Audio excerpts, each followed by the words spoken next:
So good afternoon, everyone. I'm going to ask everyone to grab a seat. And I'm going to start because we've got very limited time. Like all the best laid plans, everything is running a bit late. So we've got limited time. So I'm going to just do some introductions as people are still grabbing some. There are food stations down here, so please help yourselves and sit on the long tables. We've asked colleagues to sit with you so that you can have a bit of a discussion over the lunch. But I had the pleasure of meeting everyone yesterday. So to all of our honourable senators, I know that you've given permission to dispose of too much etiquette here, but we are truly delighted to see you and the ambassadors and all of the support team from the US Embassy here and from the US. So thank you very much. What we thought we would do today is, first of all, get some senior colleagues from the academic world to talk to you. These are some of our most senior academics, senior scientists, not only in South Africa, but globally. And they're sort of scattered around, and they'll introduce themselves. And they won't tell you that they're senior scientists, so I'm telling you this on their behalf. So in addition, I'm delighted to introduce Dr. Sandile Buthelezi, who is our Director General of Health.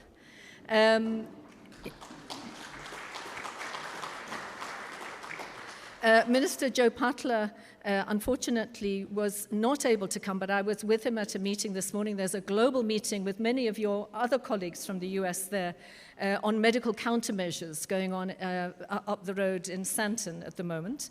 And the minister was there. He sends you his very best wishes, and it's deeply apologetic that he hasn't been able to see you. And we're trying to see if there's any way to squeeze something in your last minute tomorrow morning, but I think your last minutes are getting squeezed.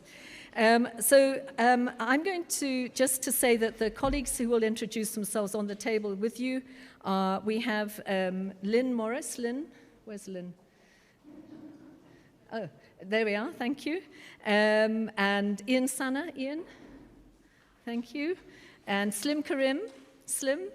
And Slim is here for the countermeasures meeting and is from KwaZulu-Natal, but is also, all three are really preeminent scientists. I've got some of my scientists here as well who will also be mingling with you, and these are lead scientists who've led some of the top studies that have been done globally. And a lot of you have been asking about long-acting cabotegravir, which is that long-acting pre-exposure prophylaxis drug. That was led by one of the directors of its RHI from here for the African region, and it showed how highly effective, if used, this product could be for adolescent girls and young women. And it was done in partnership. It was funded by the NIH, and it was done in partnership with a US researcher who did a similar study in men who have sex with men in the United States. So just to say that we have a number of my colleagues who are also globally lead scientists. Tess Palani-Phillips is here, Lee Fairley, Saika Malik. Sinead, unfortunately, the one I mentioned, is not with us today, but we have John Imbrie, who you met yesterday, and Gloria Mayamela are also here. And we also have two colleagues who are from other implementing partners for PEPFAR, and that's Jeff Setzwe and Temba Moeti. Jeff and Temba? Nice to, thank you very much. And you shouldn't be eating alone. You have to go and, networking is compulsory. But what I would like to do now is hand over to what we call the Vice-Chancellor of Wits University, Professor Zeblon Vilakazi, otherwise for you, a president of the university. He will tell you, one of the colleagues said, not a lot of people know about what WITS is and how big WITS is. So he's going to do a bit of a brag factor, I'll do a brag factor. He and I went off for our 100-year anniversary, and we were in Times Square together. So as you go out, there's a video of the two of us standing in Times Square talking about WITS and WITS's partnership with US institutions. So over to you, Zeblon, please.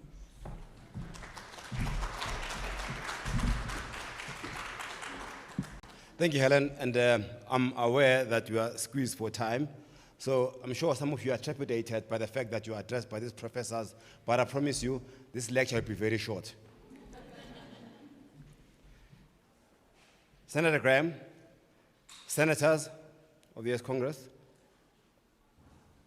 honorable ambassadors, the Director General of the National Department of Health, Dr. Sandile Buthelezi, Professor Helen Rees, the Executive Director of the West RHI, colleagues, members of the Academy and the health sector, friends, distinguished guests, and all protocols observed. I'm honored to speak to you today about the President's Emergency Plan for AIDS Relief, PEPFAR, which of course was introduced by President George Bush around 2004. VETS, I'll say a bit about it, is known by its acronym VETS, but the full name of the university is the University of the Witwatersrand, named after this region here, translated from Dutch or Afrikaans, means on the ridge of white waters. So this is the ridge of white waters, Witwatersrand. And the name Witwatersrand is, of course, the name we appropriated 100 years ago, but also is a name that is the name of our currency. Our currency is the rand. So it's the last part of the Witwatersrand, the ridge. So the currency is called the ridge or the edge. So we pride ourselves of being home to 4 Nobel Prize winners, including Nelson Mandela, the father of the Democratic Republic. So this university is proud to have been right front and center in pursuit of institutional autonomy, that's a non-negotiable, academic excellence, and global partnership. And this PEPFAR program is one of the key partnerships we've had with our colleagues locally, Professor Karim is here, and regionally as well.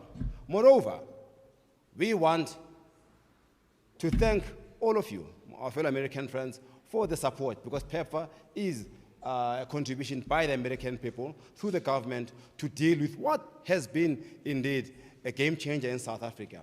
We were burdened around the late 1990s and 2000s with the burden of HIV, TB, and other communicable diseases.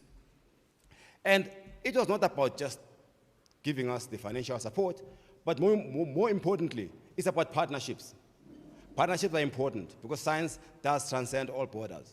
We partnered with PEPFAR to establish all these, through PEPFAR, to establish all these networks.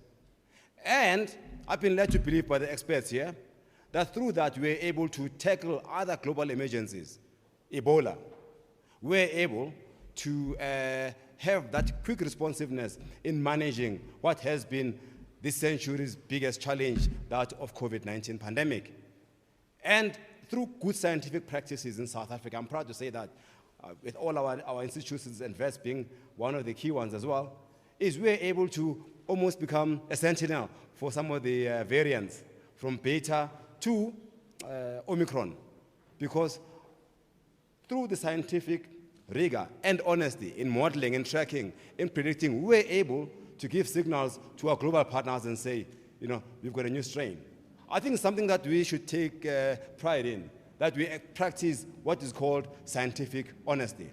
It is through that collaboration based on trust, based on ensuring that you advance public health for good, both locally and globally, that you can actually help in improving people's lives.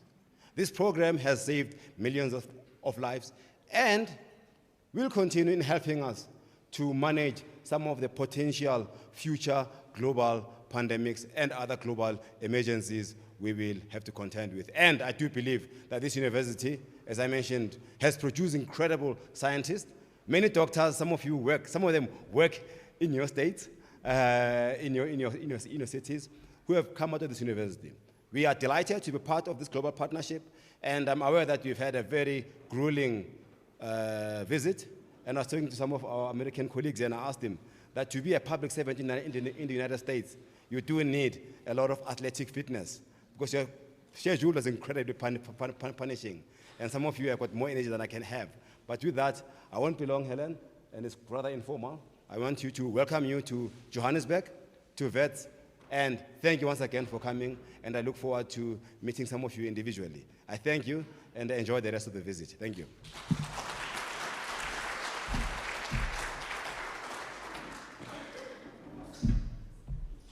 Thank you. I'll ask now the Director General to come and just say a few words on behalf of the Minister of Health.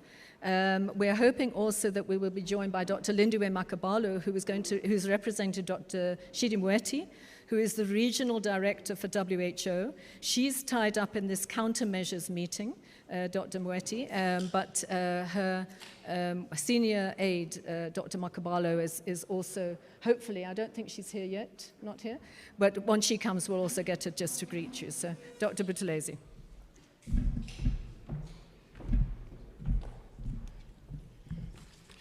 Thank you very much, Professor Aris, Your Excellencies, the ambassadors present here, honorable senators, and all the senior leadership from the US with us here today, our local leadership of US government present with us, the VC of the university together with all the senior academics in the room, colleagues, friends.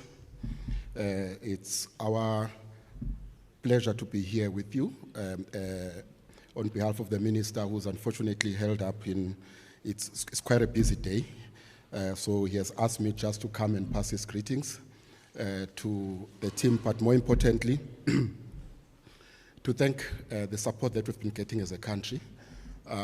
Fortunately, Slim will know that we've been part of this since its inception. When PEPFAR started, I was the head of HIV in KwaZulu-Natal, and have been part of the journey through different processes until now. And I know exactly how catalytic it has been. Actually, when we started, it was the main vehicle that we had to use to implement the program here in South Africa. And we're really very appreciative of the support that we've been getting through the US government.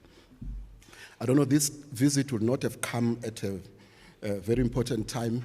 Yesterday, the minister, myself, and the CEO of the South African National AIDS Council, who happens to be my successor, we were presenting the new strategic plan for HIV, TB, and STIs for South Africa 2023 to 2028, which is a 5th generation NSP. Now, we went to cabinet. That's the highest political body that we had to go through yesterday to present that, which we are glad that it will be launched on the 24th of March as part of World TB Day celebrations. It will be launched by the Deputy President of the country, who's the leader of the HIV and TB response in the country. And I must say we are here where we are as South Africa in terms of the work that we're doing, not only for us, but for every South African that is there because of your support that you've been giving us. And we still need more support as we struggle to reach our targets of 95, 95, 95, and I must say the new NSP is quite ambitious in reaching those targets, and we're actually going to a granular level to ensure that there is no corner that we don't touch on. On that note, we hope you will continue to support us. We really appreciate, and on behalf of all South Africans, we say thank you very much for your support and the leadership. But most, I would like to thank our team here in South Africa, the excellence that we have from all the scientists around the room who've been at the forefront since track 1 of PEPFAR when we started through the different tracks, and also giving us guidance so that we really implement evidence-based interventions, and also all the new interventions. I mean, we've just heard of the CAP LA now that we're all looking forward. There's quite a lot of them, and a lot of work is being done in the country and here in Africa. On that note, thank you very much, and we'll still try and push that if we can squeeze the minister's time to see you. I thank you all.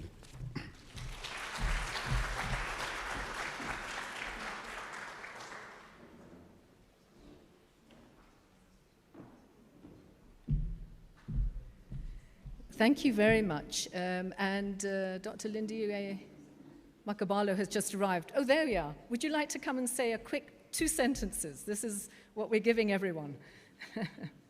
Or if you want to take your breath, do you want to take your breath? Yes. So Dr. Makabalo is based in Brazzaville in the WHO Afro office and is a senior advisor to Dr. Sidi Moeti, who is our regional Afro director. Please come and I think you're aware of the senators, ambassadors. Everybody, yes. Thank you so much, Helen, and I really appreciate the invitation that has been extended to WHO. So excellencies, I understand the senators, excellencies, ladies and gentlemen, all protocol observed. Just wanted to, firstly, to thank Professor Rees and the team here for inviting WHO, the African Regional Office, to this meeting. It's really an honor for us to be here very briefly. On behalf of Dr. Moeti and the team at WHO Afro, we really appreciate the opportunity to join this meeting. We really extend our thanks and absolute gratitude to partners, PEPFAR, and others, and I'm not too sure of exactly who's here, Helen, but I do know that we have guest senators from the US, PEPFAR, and thank you so much for the support. I think we're all aware of the high burden of disease in the African region, but also that in the last few years, we have seen a huge a change and increase in the investments and support to the African region towards addressing some of the, of course, mainly COVID in the last 2 years, but I think that this support is extended to all other health problems. Our HIV, TB, burden, and also NCD burden has continued to be a challenge in the region, and so the support that we are receiving is a great help. And we are really seeing a change. We are also very keen on investing in science and research. The work that is being done here is extremely useful and helpful, and we're trying to ensure that we are learning lessons, sharing lessons between countries in the region. South Africa has obviously been a very important center for us. We have, in WHO, we have what we call collaborating centers, and the centers in South Africa have been very helpful in terms of supporting the work, almost acting as a hub, supporting work in other countries, especially the countries that are less resourced. But we're very, very happy, Helen, just to say thank you so much for this invitation. And we, again, just to reiterate the support from all partners. I'm not too sure who else is present, but really express our support and gratitude for all the support, and look forward to further engagement and how we can take the work forward. I'm currently attending a meeting on countermeasures down the road, and looking at how we can expand equitable access to vaccines, to therapeutics, diagnostics. Equity is a huge issue for us. We have seen during the COVID time how there were such disparities in access to countermeasures, to vaccines, therapeutic, other products. And so really, I do believe that the work going forward is going to assist us address equity issues, but also basically building capacities, improving health on the continent in general. So I'll just stop here and say thank you very much, Helen.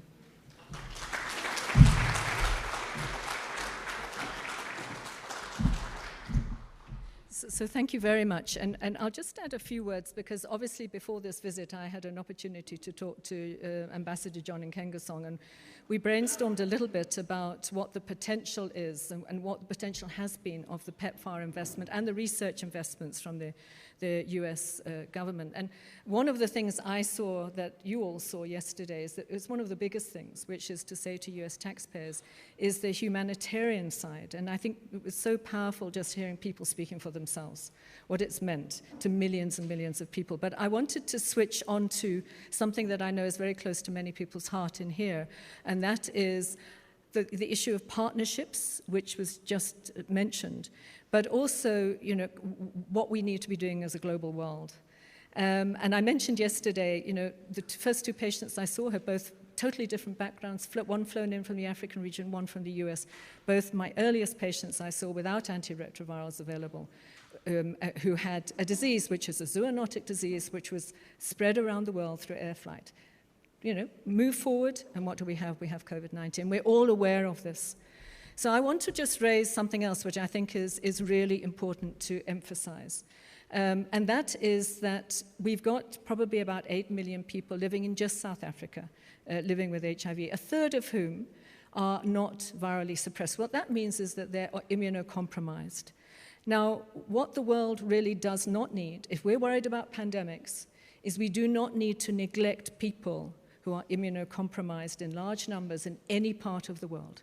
Because I think we've so clearly demonstrated that there are no borders, that whatever moves will move. And the modeling shows us that for a respiratory virus that is going to spread as a pandemic, can go to many countries of the world within 48 hours because of air flight. Now that's scary.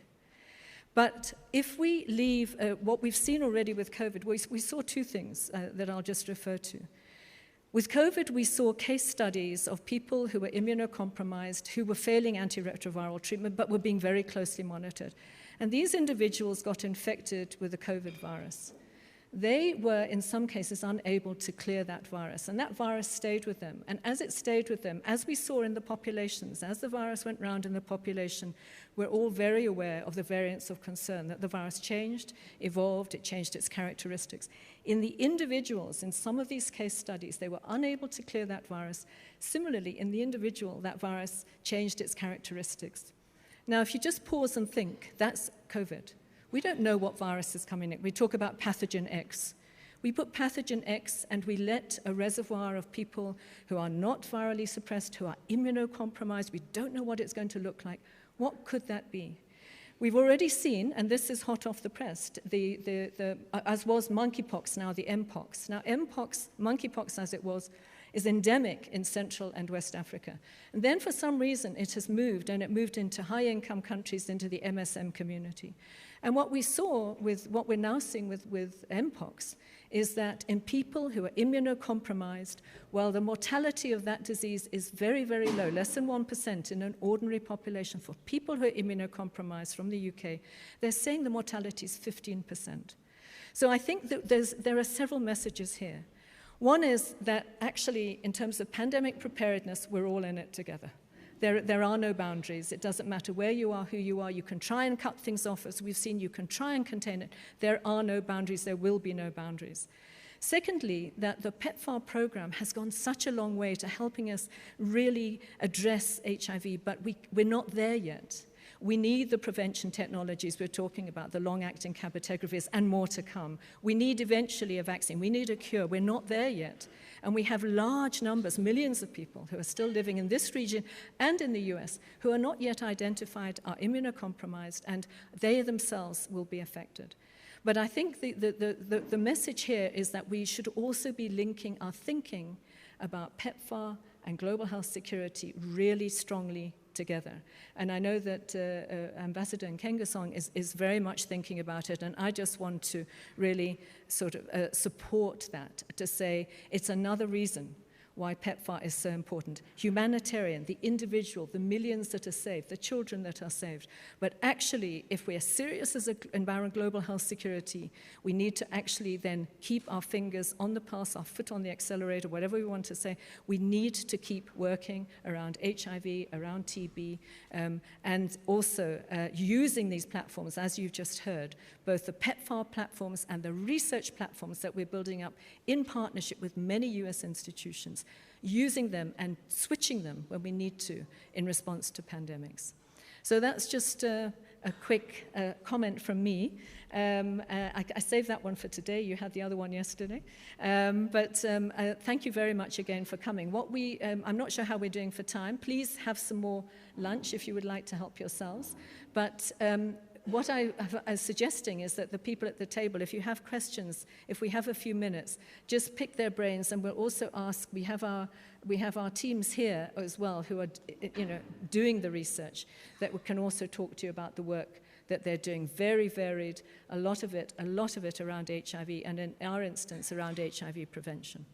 So thank you very much, and I'm going to close this part of the meeting now, and I'm going to encourage you all to talk, and my colleagues from over here to go and find your colleagues from the US and tell them what you're doing. So thank you very much. And I'm going to rely on the US colleagues to say when you have to go.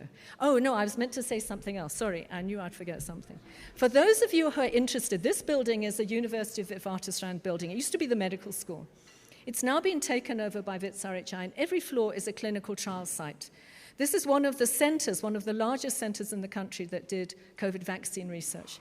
Those vaccines are the vaccines we're all using. We did all of those vaccines that we're all using globally. And the point about this is centers like this in challenging environments are doing world-class research. We're producing the long-acting cabotegravir, the data for that. We're producing the data to support the vaccines and so on. For those of you who would like to, we will take you upstairs and take you to go and have a look at a floor to see what a clinical trial site looks like in our settings.